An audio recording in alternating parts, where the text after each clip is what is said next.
आशा करता हूं आप सब बहुत अच्छे होंगे। तो भाई ये ऐतिहासिक डिसीजन आ गया है कि कोरियन वॉर एंड होने वाला है। आपको पता ही है ना, बहुत लोगों को शायद नहीं पता होगा कि कोरियन वॉर अभी तक चालू है। कोई भी पीस ट्रीटी अभी तक साउथ कोरिया नॉर्थ कोरिया में साइन नहीं हुई है। Koreans are extremely talented. वो तो नॉर्थ कोरिया को गोलू मोलू किम जोंग उन ने, बड़े क्यूट लगते हैं यार वो, उन्होंने ऐसे एकदम बंद करके रखा हुआ है, वहां पे आप हंस भी नहीं सकते अच्छे से। आपको पता ही है ना कि क्या होता है नॉर्थ कोरिया में, किसी को नहीं पता, बहुत ही नर्क है वहां का जीवन। लेकिन साउथ कोरिया में ऐसा नहीं है। कोरियंस इसलिए इतने ज्यादा टैलेंटेड है। अब स्क्विड गेम आपने देखा, कोरियन, बाकी मूवीज, म्यूजिक, सारी बड़ी बड़ी कंपनीज साउथ कोरिया की हैं। सैमसंग हो गया, एलजी हो गया, hyundai हो गया, किया हो गया, सब कोरिया की। तो इतना ज्यादा पैसा, छोटा सा देश, ये छोटा सा देश इतना पैसा ले जाता है हमारा कि क्या बताएं। They are very talented. लेकिन नॉर्थ कोरिया में बिल्कुल उल्टा है, दोनों युद्ध में हैं अभी तक। यस, कभी भी नॉर्थ कोरिया साउथ कोरिया के ऊपर मिसाइल दाग सकता है, ऐसा नहीं होगा वैसे। हाँ, लेकिन नॉर्थ कोरिया मिलिट्री पे बहुत ज्यादा फोकस करता है। तो हम थोड़ा सा इतिहास जानेंगे, और ये इतनी बड़ी खबर है कि भाई कोरियन वॉर अब खत्म होने वाला है। कैसे खत्म होने वाला है? खत्म ऐसे होने वाला है,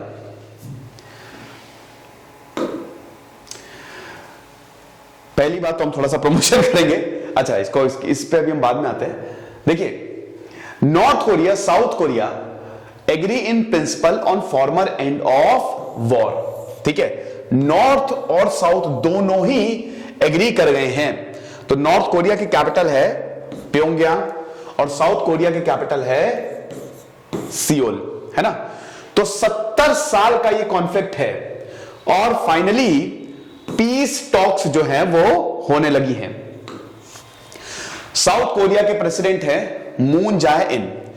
इन्होंने मंडे को बोला, हम अभी इतिहास भी जानेंगे, कि भाई चाइना, नॉर्थ कोरिया और अमेरिका तीनों एग्री कर गए हैं कि अब कोरियन वॉर को खत्म करो, लड़ाई माफ करो। तो अब क्या करेंगे? अब ये युद्ध खत्म होगा। तो सर अभी तक युद्ध था? नहीं, अभी तक युद्ध नहीं था बेटा। लेकिन हां, कोई पीस ट्रीटी साइन नहीं हुई थी। अब जैसे मान लो कि मैं और मेरा पड़ोसी बहुत पहले से जमीनी विवाद है। अब जब तक उसका बंटवारा नहीं होगा तब तक वो सुलटेगा थोड़ी ना, वो तो ऐसे ही रहेगा। तो जब पूरा पेपर साइन हो जाएंगे, कोर्ट सारा डिसीजन दे देगा, तो भाई इतनी जमीन आपकी, इतनी जमीन आपकी। लेकिन जब तक कोर्ट डिसीजन नहीं देगा, मामला डिस्प्यूटेड है। ऐसे ही कोरिया के साथ है, अभी तक मामला वहीं अटका हुआ है। अब इसकी तो शुरुआत होती है दोस्तों। उससे पहले हम आपको बता दें कि हमारे शानदार कोर्सेज आते हैं। स्पेशली अभी हमने यूपीएससी का 3 साल का कोर्स जो है वो हमने लॉन्च किया है। ठीक है, 36 महीने का कोर्स। तो एक बार आप ये कोर्स ले लो, आपकी छुट्टी। इसमें सारी एनसीईआरटीज हम दे रहे हैं, करंट अफेयर्स दे रहे हैं, टेस्ट सीरीज दे रहे हैं। एनसीईआरटी की भी टेस्ट सीरीज है। बाकी जैसे ही आप इस कोर्स को परचेस करते हो, आपको एक पर्सनलाइज्ड ग्रुप ज्वाइन करवाया जाता है, जिसमें सारी की सारी स्टडी ग्लोस की फैकल्टी एडेड है, जो कि यूपीएससी कोर्स को पढ़ा रही है। बहुत ही शानदार कंटेंट है दोस्तों, 1000+ घंटे का कंटेंट है। काफी कुछ कंप्लीट हो गया है, हमारा 70% कोर्स कंप्लीट हो चुका है, बस थोड़ा ही बाकी है। फेब तक हम पूरे के पूरे कोर्स को कंप्लीट करा देंगे। तो बेहतरीन कोर्स है। बाकी एनसीईआरटी के कोर्सेज आते हैं, अगर आप कंबाइंड लेना चाहते हैं, हिस्ट्री पॉलिटी ज्योग्राफी या हिस्ट्री पॉलिटी, तो आप लिख सकते हैं। GS courses, ethics, internal security, तो ये सारे कोर्सेज आते हैं।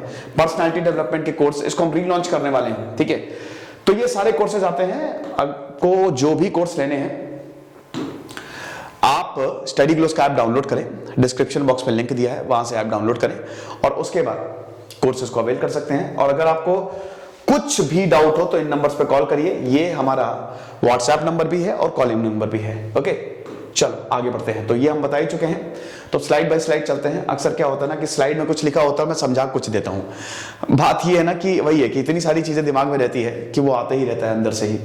तो साउथ कोरिया के प्रेसिडेंट है मून जाए इन। तो ये आप देख सकते हैं, मैप देखिए, ये है पूरी की पूरी दुनिया, है ना। पूरी दुनिया तो नहीं है वैसे ये, क्योंकि इधर अमेरिका चला गया है, इधर साइड। अच्छा ठीक है, ये इस तरीके से दिखाया गया है। तो ये है आपका चाइना और ये है हमारा भारत। ये देख रहे हो ना, ये छोटा सा आइलैंड है कोरिया, बहुत छोटा आइलैंड है। ठीक है, कुछ भी नहीं है। ये है नॉर्थ कोरिया, इसको आप ऐसे 20 से डिवाइड कर दो, बाप रे।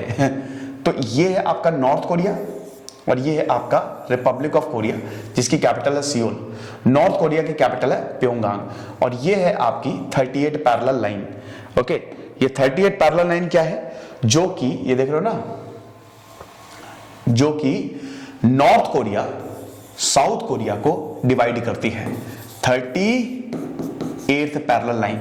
तो अभी हम इसको और अच्छे से देखेंगे, ये आप और अच्छे से देख लो, ठीक है। ये है साउथ कोरिया, ये है नॉर्थ कोरिया, ये है सी ऑफ जापान, ईस्ट जापान, ये है येलो सी, ये है आपका DMZ। ये बताता हूं मैं, ये आपकी है 38 पैरेलल लाइन, ठीक है। अब ये इधर ये जो आपको दिख रहा है ना, ये इतना बड़ा है, ठीक है, ये इतना बड़ा है।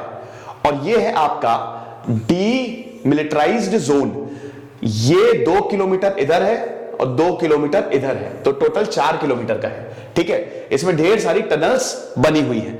तो बेसिकली कुछ भी पीस ट्रीटी ऐसा कुछ साइन नहीं हुआ है, ये ऐसे ही छोड़ रखा है। यानी कल को किम जोंग उन का मन करे कि आओ चलो साउथ कोरिया पे अटैक करके आते हैं। हमको बहुत जलन हो रही है कि सैमसंग या बाकी कंपनीज जो हैं वो बहुत अच्छा कर रही हैं, तो आज हम उड़ा देंगे, तो कर सकते हैं। टेक्निकली किम जोंग उन ऐसा कर सकते हैं, ठीक है।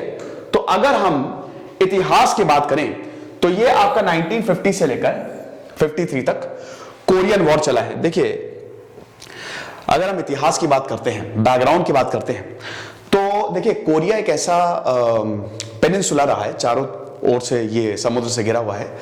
ब्रिटिश का बहुत ज्यादा इंटरेस्ट था। पहले तो यहाँ पे बसा सब कुछ जापान के ही कंट्रोल में था, लेकिन धीमे धीमे चीजें बदली।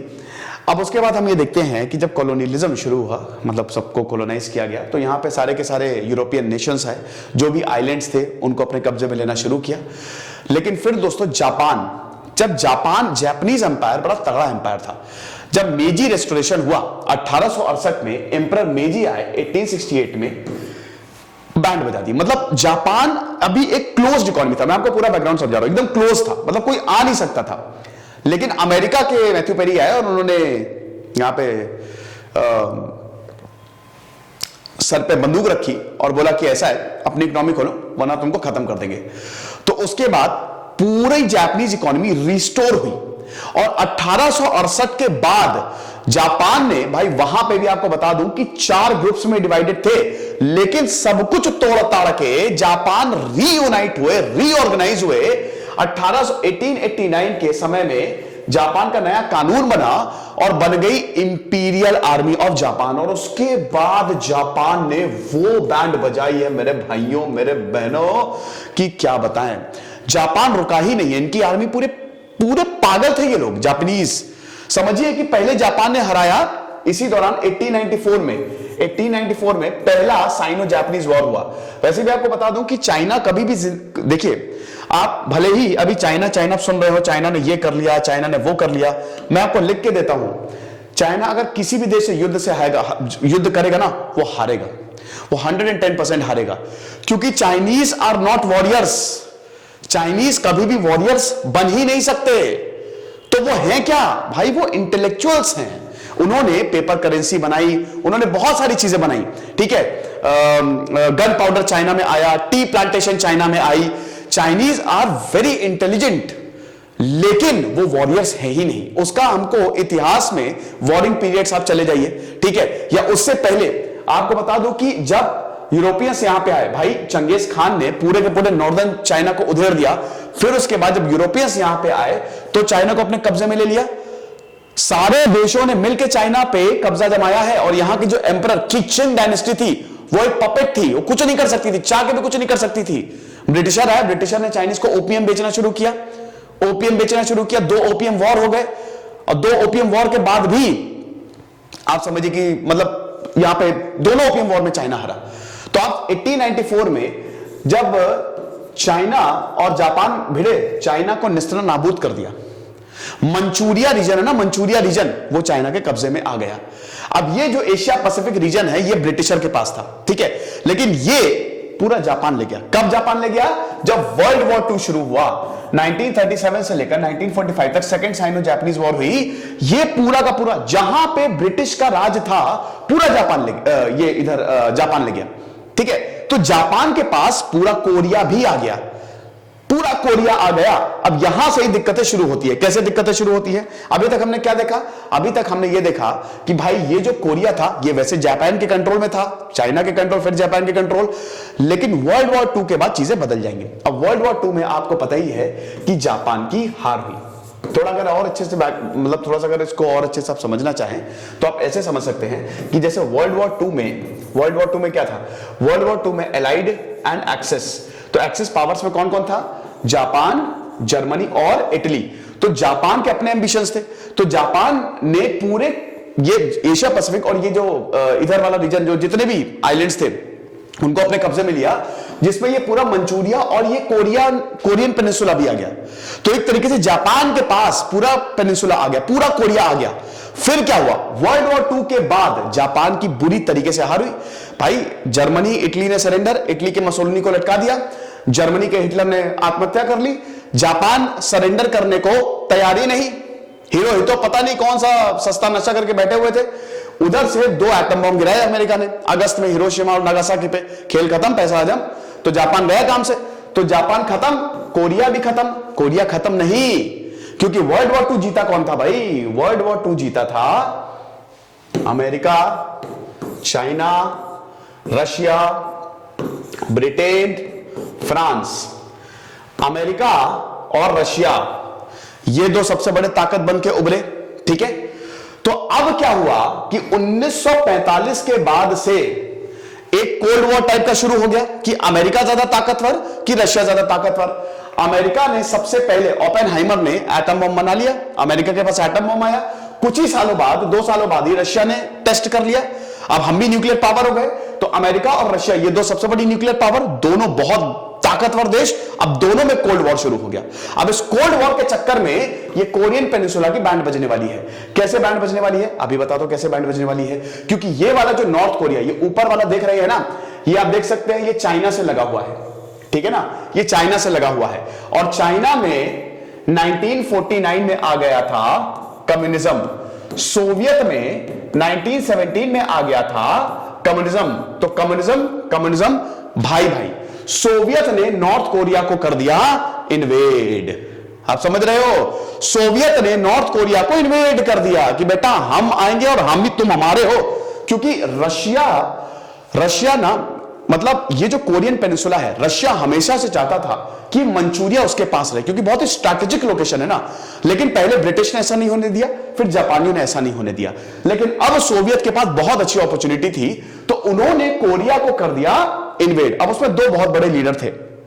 एक तो थे किम इल संग, ठीक है, जिनके लाइनेज अभी तक चले आ रही, किम जोंग इन्हीं के पोते हैं। ठीक है, किम इल संग 1912 से लेकर 1994 तक। ठीक है, तो किम इल संग, बहुत ही घटिया राइटिंग है, आई नो दैट। किम इल संग थे। दूसरे थे सिंगमेन री। ठीक है, सिंगमेन री। किम इल संग जो थे उनको सपोर्ट कर रहा था सोवियत, फुल ऑन सपोर्ट। तो ये डिक्टेटर टाइप के थे। और सिंगमेन री एंटी कम्युनिस्ट डिक्टेटर थे, इनको सपोर्ट कर रहा था अमेरिका। ओके, तो अब भैया दोनों में भयंकर जंग शुरू होती है। इधर सोवियत ने इन्वेड किया तो अमेरिका पे कूद गया, तो अमेरिका यहां पे आके बैठ गया और सोवियत यहां पे आगे बैठ गया। डगलस मैकार्थर उस समय प्रेसिडेंट थे, Henry S Trueman. Douglas MacArthur भैया सेनापति थे। तो डगलस मैकार्थर को भेजा, बोला कि भाई सोवियत ने नॉर्थ को इन्वेड कर दिया है, तुम यहां पे जाओ। तो यहां पे बैठ गया, ये दोनों देश, दोनों पावरफुल देश यहां पे बैठ गए। अब क्या होने वाला है? अब होने ये वाला है 1950 का दोस्तों ये वक्त था, 1950 का ये वक्त था। डगलस मैकार्थर को यहां पे यालू रिवर बहती है। ठीक है, मैं थोड़ा सा मैपिंग उसकी भूल गया हूं। यालू रिवर को साइड चाइना है। तो डगलस मैकार्थर को बोला था कि भाई कुछ भी करना, यालू रिवर को ना क्रॉस करना। ये कर गए क्रॉस। दिमाग खराब हो गया। दिमाग खराब ऐसा हुआ कि उसके बाद पूरा का पूरा ये जो चाइना है, ठीक है, ये युद्ध में कूद गया। तो चाइना और सोवियत नॉर्थ कोरिया की साइड हो गए और अमेरिका जो है वो साउथ कोरिया की साइड हो गया। अब शुरुआत में क्या हुआ था ना कि ये जो फोर्सेस हैं चाइना सोवियत की, इन्होंने पूरे के पूरे पेनिसुला को कब्जा लिया था। लेकिन फिर अमेरिका यहां पे आया और अमेरिका ने फिर इनको खदेड़ना शुरू किया, पीछे के साइड, पीछे के साइड, पीछे के साइड। तो हुआ क्या कि एक साल तक युद्ध चला, 1950 से लेकर 51 तक। ये लोग यहां पे आके ही रुक गए। इधर साइड नॉर्थ कोरिया और सोवियत और चाइना, और इधर साइड अमेरिका, यहीं पे आके रुक गए। फिर 1951 से लेकर 1953 तक 2 साल तक नेगोशिएशन चली, 2 साल तक नेगोशिएशन चली। और अल्टीमेटली डिसीजन ये था कि भाई इधर वाला बनेगा साउथ कोरिया, यानी कि रिपब्लिक ऑफ कोरिया, अमेरिका की मदद से, और इधर वाला बनेगा नॉर्थ कोरिया। अब देखिए, ये मुझे बताने की जरूरत नहीं है कि इसको मैं थोड़ा सा पीछे ले जाता हूं। अच्छा, हाँ, आप ये देख सकते हैं। ये मुझे बताने की जरूरत नहीं है कि अमेरिका में है डेमोक्रेसी और कैपिटलिज्म। तो जाहिर सी बात है, अमेरिका ने जिन जिन को संरक्षण दिया है वहां पे डेमोक्रेसी आई है। आप लाख गाली दे दें अमेरिका को, मेरा भी यही मानना है, क्या सबका यही मानना है कि दुनिया भर में आतंकवाद अमेरिका की देन है। दुनिया भर में आज जितनी भी अनस्टेबिलिटी फैली है वो अमेरिका की देन है। लेकिन आप उसको नहीं नकार सकते कि वहां पे रूल ऑफ लॉ चलता है, वो डेमोक्रेसी है, कैपिटलिस्ट नेशन है। अब देखिए, अगर कम्युनिज्म और कैपिटलिज्म को चुनना पड़े तो डेफिनेटली कैपिटलिज्म जो है, दोनों ही बढ़िया है, लेकिन कैपिटलिज्म ज्यादा अच्छा है। कम्युनिज्म वादे बहुत करता है, बहुत वादे करता है कि यूटोपियन स्टेट की बात करता है, लेकिन वहां पे आप खुद ही देख सकते हैं अल्टीमेटली डिक्टेटरशिप आ ही जाती है। और चाइना अपने आप को आज कम्युनिस्ट नेशन, वैसे तो आज पूरी दुनिया में कोई कम्युनिस्ट नेशन नहीं है, चाइना अपने आप को कम्युनिस्ट नेशन बोलता है, लेकिन वो कम्युनिस्ट नेशन हो ही नहीं सकता, क्योंकि चाइना में तो सबसे ज्यादा कैपिटलिज्म है। फिर चाइना उसको बदल के बोलता है कि कम्युनिज्म विद चाइनीज कैरेक्टरिस्टिक्स।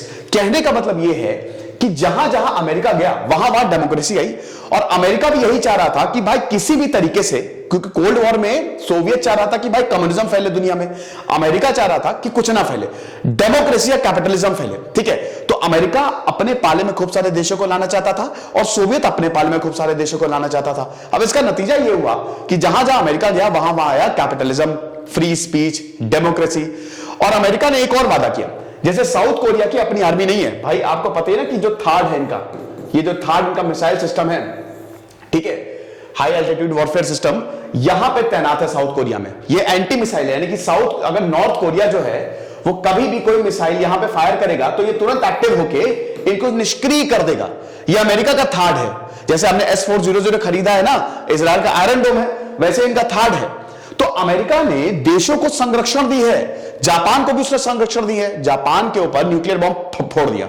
अब जापान का दिमाग खराब, जापान बोला कि यार तुमने हमारे साथ बहुत गलत किया, जापान की हालत खराब हो गई। तो अमेरिका ने जापान के कंधे पे हाथ रखा, बोला जापान बिल्कुल मत हो, तुम्हारे बड़े भाई हैं हम, तुम बिल्कुल परेशान मत हो, तुमको हम संरक्षण देने हैं, तुम खाली अपनी इकोनॉमी पे फोकस करो, और अगर तुम्हारे पर कोई भी हमला करेगा, हम है ना। इसीलिए तो दोस्तों बड़ी डेंजरस बात अभी ये हो रही है कि अभी आप समझिए कि जापान की अगर बात करें तो जापान ये बोल रहा है कि अब हम अपनी मिलिट्री दोबारा बनाएंगे। जापान का ये कहना है ना कि अब हम अपनी मिलिट्री दोबारा बनाएंगे।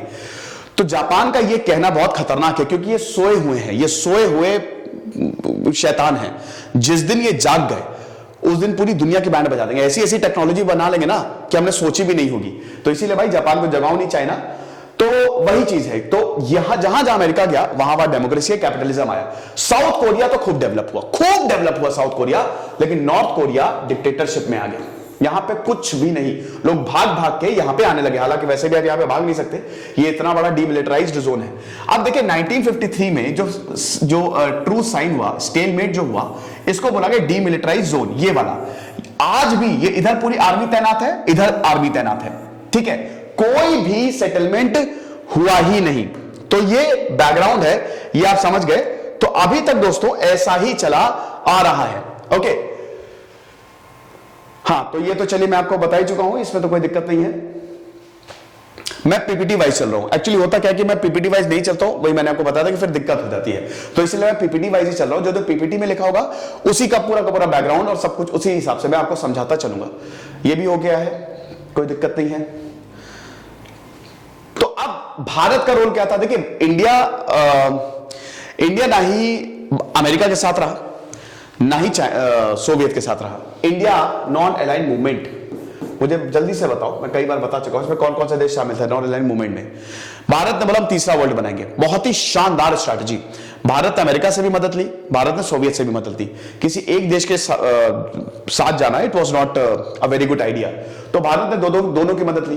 तो भारत ने बहुत ही अच्छा रोल प्ले किया, ठीक है। अगर बात करें उनका कोई having no specific geopolitical interest in the Korean peninsula, भाई भारत के क्या इंटरेस्ट हो सकते हैं, भारत क्या करेगा? कोरियन पेनिनसुला भाई तुम्हारा प्रॉब्लम है, तुम निपटो, हम जबरदस्ती तुम्हारे फट्टे में क्यों हाथ डाला? मेंटेनिंग अ न्यूट्रल पोजीशन, तो हमारी न्यूट्रल पोजीशन थी कोरियन वॉर। हाँ ये बात बिल्कुल सही है कि अब हम साउथ कोरिया से बहुत ट्रेड करते हैं। आपको हर जगह भाई एलजी, सैमसंग, बड़ी बड़ी कंपनीज जो हैं वो सब साउथ कोरिया की ही है, ठीक है। तो वही चीज है कि भारत यही चाहता था कि रीयूनिफिकेशन हो जाए, दोनों मिल जाए तो बेस्ट हो जाए। अब उसके बाद अभी तक साउथ कोरिया और नॉर्थ कोरिया में कोई बात नहीं होती है, दोनों में ही एकदम मतलब दोनों एक दूसरे को मून जाए इन। हालांकि अभी देखिए किम जोंग उन जो है ना वो थोड़े लिबरल हैं, जो किम इल संग है, और उसके बाद जो आए लीडर, नाम भूल गया मैं उनका, किम क्या नाम था, किम उल भूल गया मैं, ठीक है, वो बड़े खतरनाक थे। लेकिन किम जोंग उन जो आए हैं वो लिबरल है, वो थोड़ा सा ऐसा लगता है कि तीनों में वो थोड़ा सा दोस्ती की तरफ जाते हैं। डोनाल्ड ट्रंप के साथ मुलाकात हुई, वो बात अलग है, कुछ नतीजा नहीं निकला।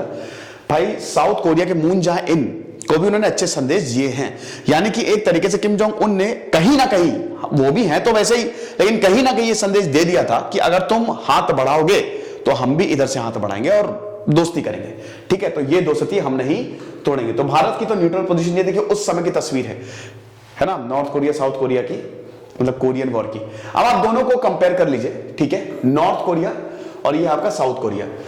तो नॉर्थ कोरिया की अगर पॉपुलेशन बहुत ही कम है, 24.72 मिलियन, मतलब 2.5 करोड़ के आसपास। 1 million equal to 10 lakh, 10 million equal to मतलब 10 मिलियन इक्वल टू 1 करोड़, ठीक है। तो 24.72 मिलियन कितना हो गया? 2.5 करोड़ के आसपास।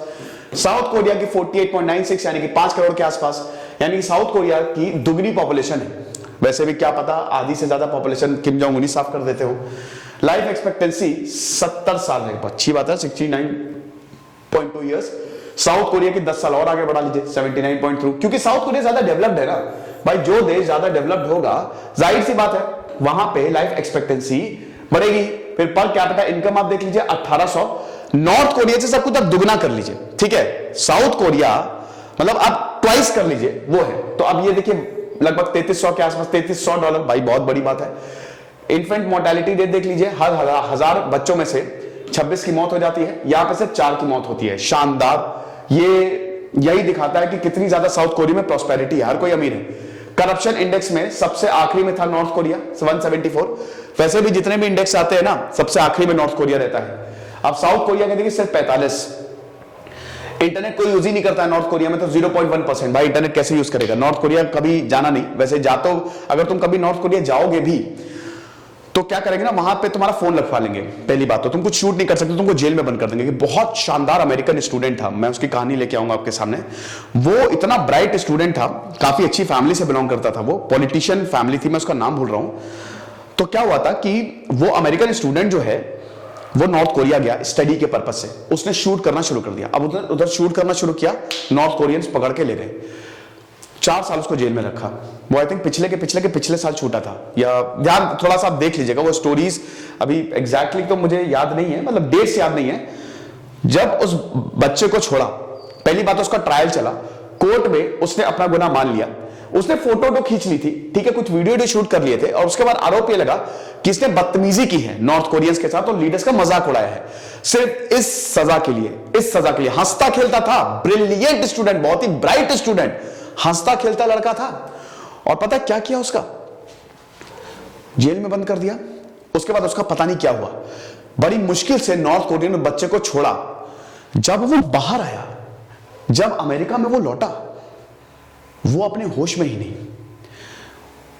वो तस्वीरें आप देखिएगा, आप इमोशनल हो जाएंगे। वहां पे उसके जब मां बाप आए उसको लेने, तो उसके हाथ पैर कांप रहे, एकदम बदला हुआ, वो उनको पहचाने ही नहीं रहा है कौन है। और उसके बाद क्या हुआ, उसके 6 महीने बाद उसकी मृत्यु होगी, मर गया वो, है ना। उसके मां बाप ने बताया कि ये जब आया, जब हमने इसको वापस लेके आए, ये एकदम कुछ समझ में नहीं आ रहा था कहां है क्या है, ना कुछ बोलता था ना कुछ। हमारा इतना प्यारा लड़का, हंसते खेलते रहने वाला लड़का एकदम गुमसुम, ऐसा लग रहा था कि सदमा पहुंचा है इसको बहुत ज्यादा, इतना बुरा टॉर्चर किया था नॉर्थ कोरियंस ने।